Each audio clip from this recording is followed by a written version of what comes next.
Il pouvait avaler un chat entier vivant. Il buvait le sang des blessés à l'hôpital. Et Napoléon voulait en faire une arme secrète. Tarare, France, fin du XVIIIe siècle.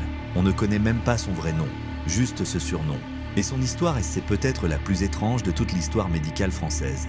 Dès l'enfance, il mange de manière incontrôlable. Sa famille, trop pauvre pour le nourrir, le met à la porte. Il survit en mangeant ce qu'il trouve dans les rues. Des déchets, des animaux morts, n'importe quoi. Il rejoint l'armée révolutionnaire française, mais même les rations militaires ne suffisent pas. Les soldats se cotisent pour lui apporter de la nourriture. Rien ne le rassasie, c'est là que des officiers français ont une idée. Ils lui font avaler un message secret. Glissé dans une boîte en bois, il l'avale sans problème. L'idée, il traverse les lignes ennemies, livre le message de l'autre côté et repart. Lors de sa première mission, il est capturé.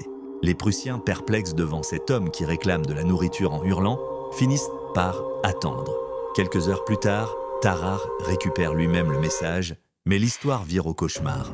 À l'hôpital militaire où il est soigné, des choses disparaissent. Des animaux, des cadavres, et un jour, un nourrisson. Les médecins, horrifiés, le chassent. Tarare mourra quelques années plus tard, à 26 ans, dans un état que les témoins de l'époque décriront comme indescriptible.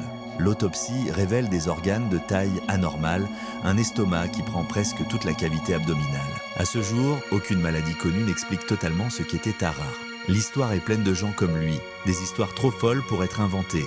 Suis la chaîne, on en a pour des années.